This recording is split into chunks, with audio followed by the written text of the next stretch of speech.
এক হাতে ব্যাগ, অন্য হাতে সন্তান। পরিবার নিয়ে ঈদ করতে ময়মনসিংহ যাচ্ছেন শিশির খন্দকার। গ্রামের বাড়িতে বাবা মায়ের সঙ্গে ঈদের আনন্দ ভাগাভাগি করতেই স্ত্রী ও সন্তানদের নিয়ে কমলাপুর রেল স্টেশনে এসেছেন তিনি। প্ল্যান হয়েছে, ছুটি পাইছি, ঈদের ছুটিতে বাবা নাই, মার সাথে ঈদ করার জন্য যাচ্ছি আর কি। বাড়িতে যাব, সবার সাথে ঈদ করব।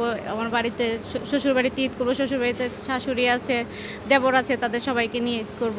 না, আমি সব সময় ঈদ করি বাড়িতেই, তবে রোজা ঈদ করি, কুরবানি ঈদ ঢাকাতেই করা হয়। গ্রামেই ভালো লাগে ঈদ করতে, দাদুর সাথে করতে ভালো লাগে। ঈদের আনন্দ শুধু বড়দের নয়, ছোটদেরও। পড়ালেখার ব্যস্ততা আর শহুরে একঘেয়েমি ভুলে শিশুরা উঠছে ট্রেনে। গন্তব্য গ্রামের বাড়ি, দাদা বাড়ি কিংবা নানা বাড়ি। সেখানে আত্মীয় স্বজনদের সঙ্গে কাটবে ঈদের আনন্দ ঘন সময়। লাইফে কোনো কিছুর গ্যারান্টি নেই, তাই ইন্স্যুরেন্স করুন সিটি ব্যাংকে। কারণ ইন্স্যুরেন্স করলে সিটিতে সুরক্ষা পাবেন নিশ্চিন্তে। করতে বাড়িতে যাচ্ছি বাবা মার সাথে, নানু বাসায়, নানামুনি, নানা ভাইয়ান, মামা। ভালো, খুব মজা হবে। এবারের ঈদ যাত্রা ঘিরে বেশিরভাগ যাত্রী স্বস্তির কথা জানিয়েছেন। সময় মতো টিকিট পাওয়া এবং রাস্তাঘাট তুলনামূলক ফাঁকা থাকায় সহজেই সময় মতো ট্রেন ধরতে পারছেন তারা। রেল স্টেশনে নিরাপত্তা ব্যবস্থা নিয়েও সন্তুষ্টির কথা জানিয়েছেন তারা। আমি ব্রাহ্মণবাড়িয়া যাচ্ছি আমার পরিবারকে নিয়ে ঈদ কাটানোর জন্য, পরিবারের সাথে, আমার ফ্যামিলির সাথে ঈদ কাটানোর জন্য ব্রাহ্মণবাড়িয়া যাচ্ছি। আমার এখন পর্যন্ত ভালো মনে হয়েছে এবং যথেষ্ট সিকিউরিটিও দেখলাম।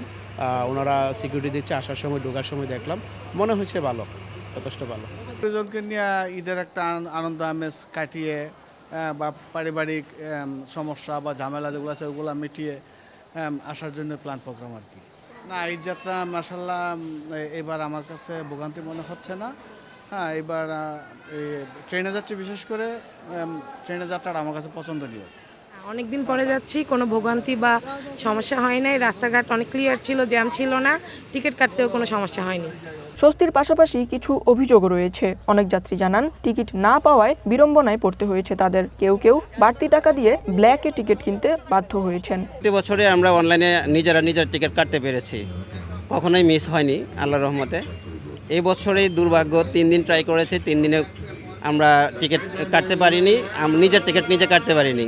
টিকিট সিলেক্ট করেছি ঠিকই, কিন্তু this ticket is not available, this ticket is not available প্রত্যেকেরই। পরে আমরা অন্য সোর্সের মাধ্যমে আমাদের টিকিট কাটতে হয়েছে, সেটা আমাদের দুর্ভাগ্য বলতে পারি, আবার পেয়েছি, সেটাও সৌভাগ্য। ঈদ যাত্রা স্বস্তির করতে কাজ করছে রেলওয়ে কর্তৃপক্ষ। যারা টিকিট নিশ্চিত করতে পারেননি, মানবিক কারণে তাদের ট্রেনের ছাদে উঠতে বাধা দেওয়া হয়নি বলছে রেল কর্তৃপক্ষ। কোনোদিনই কোনো শিডিউল বিপর্যয় ঘটেনি এবং যাত্রী সাধারণ খুব সুশৃঙ্খলভাবে স্টেশনের ভেতরে প্রবেশ করছে এবং তারা ট্রেনে উঠছে এবং ট্রেনে ওঠার পরে প্রতিটা ট্রেন নির্দিষ্ট সময়েই ছেড়ে যাচ্ছে। এগুলো প্রায় সবগুলো ট্রেনই আসলে কিছু কিছু যাত্রী ছাদে যেতে চায়। আমরা আমাদের অবস্থানে খুব কঠোর আছি এবং আমরা চেষ্টা করছি যে ছাদে কেউ না ওঠে। তারপরেও 2-1টা ট্রেনে আমরা খুব চেষ্টা করেছি, কিন্তু তারপরেও কিছু যাত্রী ছাদে ছিল। ঈদ উদযাপনে শুধু মুসলিমরাই নয়, ছুটি পেয়ে অন্যান্য ধর্মের মানুষও ফিরছেন নিজ নিজ বাড়িতে। বলতে এটা তো অবশ্যই ভালো লাগে, কারণ আমরা এই সময়টা যেহেতু পরিবারের সাথে কাটাতে পারি। আমি তো হিন্দু আসলে, তবে তাও বন্ধুবান্ধব আছে আমাদের যারা, ওরা আমরা মিলেমিশে ঈদ পালন করি, অনেক জায়গায় ঘুরি টুরি, এইভাবে আর কি যায়। ভালো লাগছে, কোনোদিন এমন আমরা পাইছি না। অনেক রাস্তাঘাট মনে করো সব দিক দিয়ে ক্লিয়ার, ঠিক আছে।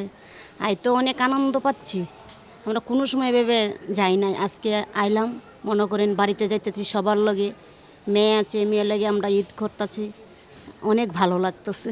নারীর টানে সবাই ছুটছেন আপনজনদের কাছে। Tanjin Akhtar, one news, Dhaka.